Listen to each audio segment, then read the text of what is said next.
ఒక పల్లెటూరులో సూర్య మీనా అనే ఒక కోడిపుంజు ఒక కోడిపెట్ట ఉండేది. వాళ్ళిద్దరూ బావమరదళ్ళు. కానీ మీనా తల్లిదండ్రులు చనిపోవటంతో సూర్య తల్లిదండ్రులే మీనాను కూడా పెంచుతారు. ఒకరోజు సూర్య మీనా దగ్గరికి వచ్చి, మీనా, మరో వారం రోజుల్లో మన పెళ్ళని మా అమ్మా నాన్న అంటున్నారు కదా, కానీ ఎందుకో నీ ప్రవర్తన చూస్తుంటే నువ్వంత సంతోషంగా ఉన్నట్లు అనిపించడం లేదు. నీ సమస్య ఏంటి మీనా? నీకెలా చెప్పాలో నాకు అర్థం కావటం లేదు బావా. చిన్నప్పటి నుండి మనిద్దరం మంచి స్నేహితులుగా ఉన్నాం. ఒక స్నేహితుడుగా నా మేనత్త కొడుగ్గా నువ్వంటే నాకు చాలా ఇష్టం. కానీ నిన్ను పెళ్లి చేసుకోవటం మాత్రం నాకు ఇష్టం లేదు. ఈ మాట నన్నెంతో ప్రేమగా పెంచిన అత్తయ్య మామయ్యలకు చెప్పలేను. అంతేకాదు బావా, నిన్ను పెళ్లి చేసుకోపోవటానికి మరొక కారణం కూడా ఉంది. నేను చంద్ర అనే మరొక కోడిపుంజును ఇష్టపడుతున్నాను. అతనికి కూడా నేనంటే చాలా ఇష్టం. కానీ అతనికి ఎవరూ లేరు. చంద్ర విషయం అత్తయ్యకు మామయ్యకు చెబుదామంటే నాకు చాలా భయంగా ఉంది బావా. నా మనసులో ఉన్నది నేను చెప్పాను. ఇక నువ్వు ఏం చేయమంటే అదే చేస్తాను బావా అని మీనా కోడి అనటంతో సూర్య అవాక్కైపోతాడు. మౌనంగా అక్కడి నుండి వెళ్ళిపోతాడు. మరుసటి రోజు ఉదయం ఎవరూ లేవకముందే సూర్య దగ్గరుండి మీనా చంద్రాలను పక్కనే ఉన్న అడవిలోకి వెళ్లి పెళ్లి చేసుకుని సంతోషంగా ఉండమని చెప్పి మీనా చంద్రాలను అడవిలోకి పంపిస్తాడు. తరువాత మీనా చంద్రాలిద్దరూ అడవిలో ఒక చిన్న ఇల్లు కట్టుకుని పెళ్లి చేసుకుని చాలా ఆనందంగా జీవిస్తూ ఉంటారు. కొన్ని రోజులకు వాళ్లకు 4 పిల్లలు పుడతారు. మీనా ఇంట్లో ఉండి పిల్లలను చూసుకుంటూ ఉండగా చంద్ర అడవిలోకి వెళ్లి ఆహారం వెతికి తెస్తూ ఉండేవాడు. అలా మీనా చంద్రాలిద్దరూ తమ పిల్లలతో సంతోషంగా ఉండేవారు. ఒకరోజు చంద్ర ఆహారం కోసమని అడవిలోకి వెళ్లి సాయంత్రం అవుతున్నా రాకపోవటంతో మీనా చంద్ర కోసం ఎదురు చూస్తూ ఉంటుంది. ఇంతలో మీనా స్నేహితురాలు జాను పిచ్చుక కంగారుగా వచ్చి, ఘోరం జరిగిపోయింది మీనా.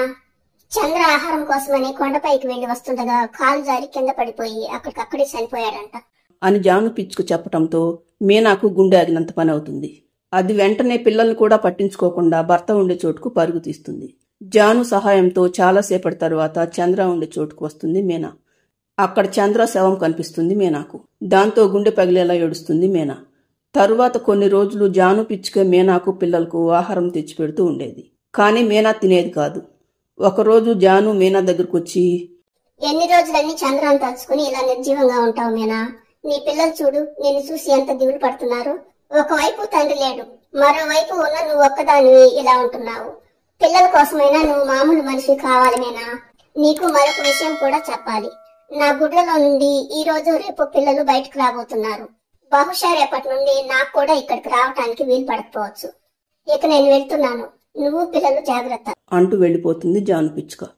మరుసటి రోజు పిల్లలను ఇంటి దగ్గరే ఉండమని చెప్పి తనే అడవిలోకి వెళ్లి దొరికినదేదో కొద్దిగా ఆహారం తెచ్చిపెడుతూ ఉండేది మీనా.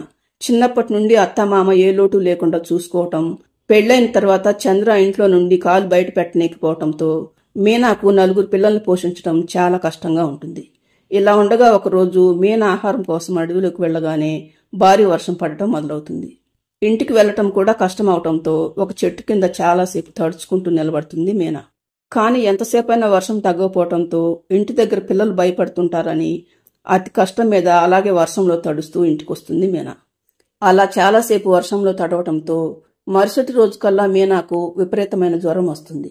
కానీ ఇంట్లో తినటానికి ఏమీ లేక పిల్లలు ఆకలితో బాధపడుతూ ఉంటారు. మీనా కోడికి ఎంత ఓపిక తెచ్చుకుని బయటకు వెళ్లి ఆహారం తెద్దామన్నా తన వల్ల కాదు.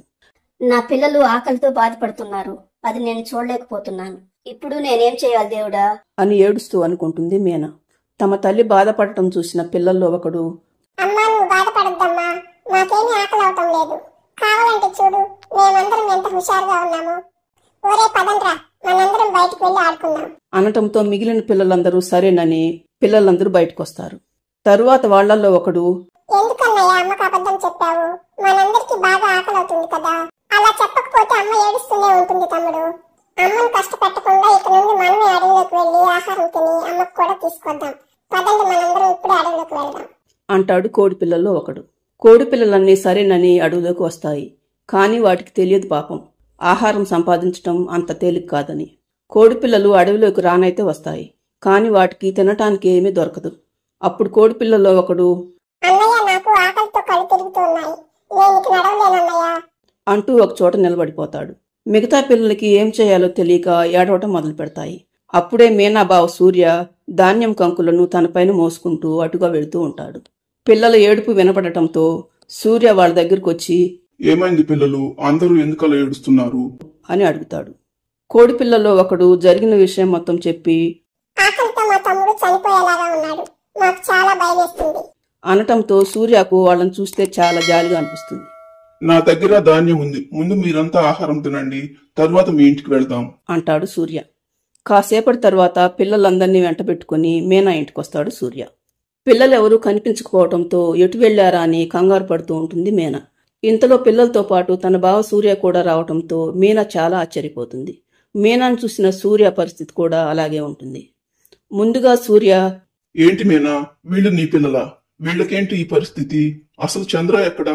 ఇంకెక్కడ చంద్రబావా, ఆయన మమ్మల్ని వదిలిపెట్టి వెళ్లి చాలా రోజులైంది అని జరిగిన విషయం మొత్తం చెబుతుంది మీనాకోడి.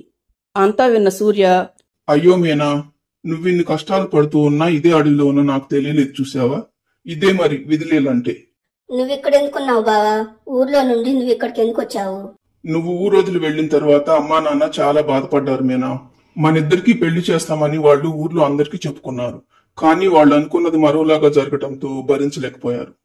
అందుకే ఆ దిగులుతోనే వాళ్ళిద్దరూ చనిపోయారు. తరువాత నాకు అక్కడ ఉండబుద్ధి కాక నేను కూడా ఇక్కడికి వచ్చేశాను. ఈ అడవిలోని ఇల్లు కట్టుకుని ఇక్కడే ఉంటున్నాను. అంతా నా వల్లే బావా, నా వల్ల ఎవరికీ సుఖం లేదు. జరిగిందేదో జరిగిపోయింది మీనా. అయినా నిన్ను చంద్రంతో పంపించింది నేనే కదా. ఇప్పుడు అవన్నీ తలుచుకుని బాధపడకు. ఇప్పటి నుండి నీకు పిల్లలకు ఏ ఇబ్బంది లేకుండా మిమ్మల్ని సంతోషంగా ఉంచే బాధ్యత నాది అంటాడు సూర్య. అప్పటి నుండి మీనాకు ఎటువంటి ఇబ్బంది లేకుండా సూర్య బయటకు వెళ్లి ఆహారం తెస్తూ ఉండేవాడు.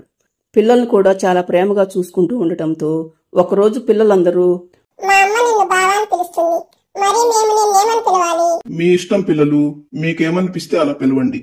అయితే నిన్ను నాన్న అని పిలవమా? మీ అమ్మకు అభ్యంతరం లేకపోతే మీరు అలా పిలవటం నాకు ఇష్టమే అంటాడు సూర్య. పిల్లలు బలవంత పెట్టడంతో మీనా కూడా అందుకు ఒప్పుకుంటుంది. తరువాత కొంతకాలానికి బావ మరదళ్ళిద్దరూ భార్యాభర్తలైపోయి పిల్లలతో సంతోషంగా ఉంటారు.